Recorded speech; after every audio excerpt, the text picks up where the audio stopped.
Hello and welcome to Can't Cook with Jason today.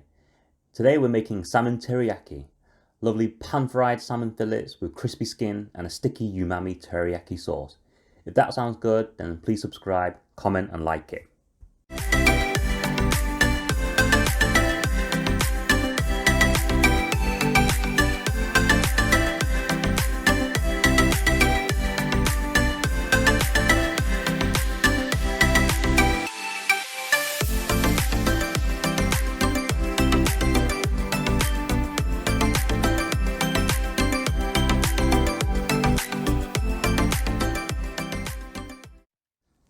First, we need to make our sushi rice, which is a lot easier than people think.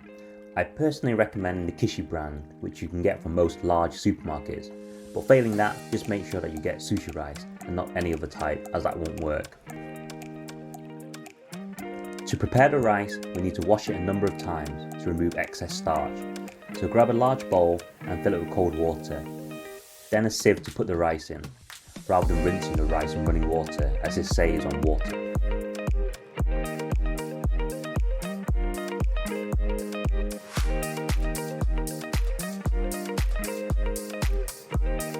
You want to gently rub the grains between the fingers through the outside starch, but not too hard as to break up the grains of rice. About 3 to 4 minutes should be sufficient.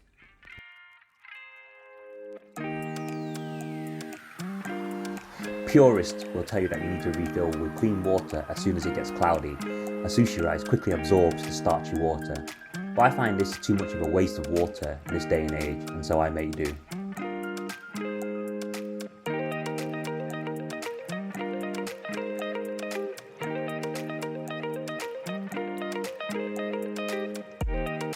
When it comes to cooking rice, there is no better way than to use a rice cooker, particularly a Japanese rice cooker with sushi setting and fuzzy logic, which is some sort of algorithm. You can use the saucepan method as well, but you may need to add a little bit more water to compensate. There is no definitive guide to the amount of water to use, as most recipes I have come across seem to vary. Personally, I find that a 1-to-1 ratio of water to rice works consistently when making sushi rice, so I stick with that. I find that the usual finger method for rice measuring that I use for jasmine rice doesn't work as well for sushi rice for some reason. So sorry Uncle Roger, but not this time. With that said, lid on, press start, and that is literally it. You can now walk away and completely forget about the rice until it beeps, which normally takes 30 to 40 minutes. So in a saucepan, we add 2 tablespoons of light soy sauce, 2 tablespoons of sake, 2 tablespoons of mirin, 1 tablespoon of white sugar.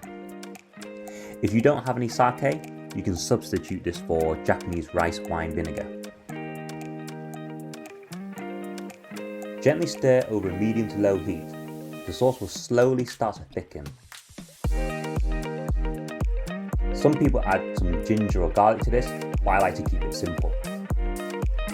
Okay, after 1 to 2 minutes, you can see the sauce starts to thicken. Keep stirring and the sauce will start to bubble more furiously as it thickens. The process of cooking and reducing down the sauce takes about 4 to 5 minutes on that medium-low heat. If you prefer a thicker sauce, then you can add some cornstarch.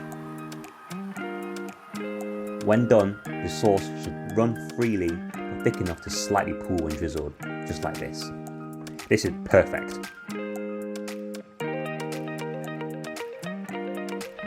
We are making salmon teriyaki, so here's our salmon.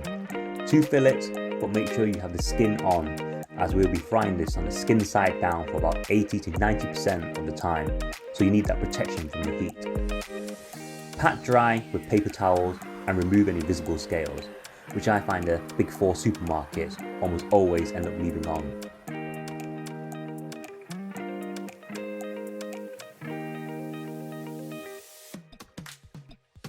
Add a thick based frying pan on a medium to low heat and add the salmon skin side down, leaving space in between fillets.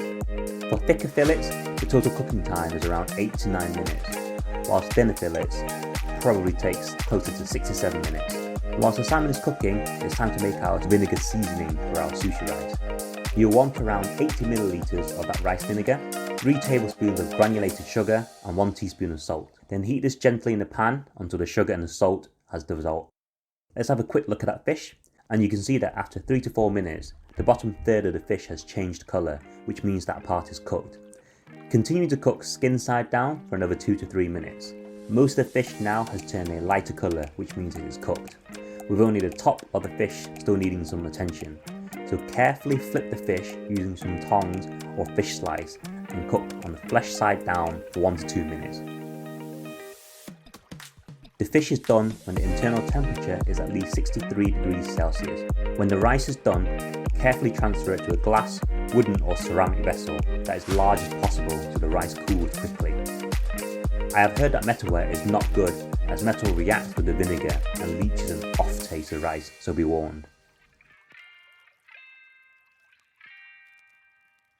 Once the rice is in an even layer, drizzle your rice seasoning over your spoon or paddle whilst moving it side to side to help evenly distribute the liquid. As you can see here, I failed miserably.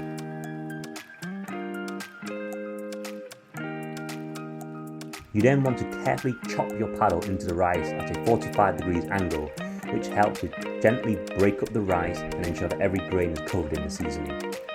Aficionados will also have a fan at this stage to help cool the rice whilst working, but I think that is overkill for the average home cook. Once you're happy, leave the rice to cool while you switch your attention back to the rest of the cooking. To serve, add a generous spoonful of that lovely well-seasoned sushi rice, which is fairly cool by now and has a velvety and sticky texture and forms little clumps.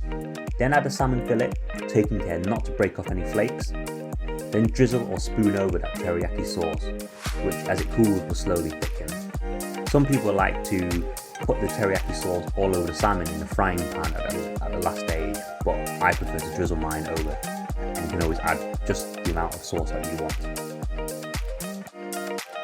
I also think some finely chopped spring onions on top goes a long way to lift the dish. If you have it, then sprinkle over some black sesame seeds. Then some toasted sesame seeds. And some Shichimi Togarashi, which is an amazing Japanese 7-spice blend that just transcends the dish. And there you have it, lovely crispy skinned pan-fried salmon with perfect sushi rice and lush teriyaki sauce. I hope you enjoyed the video, so please throw in some comments, like it and subscribe, and I'll see you guys next week.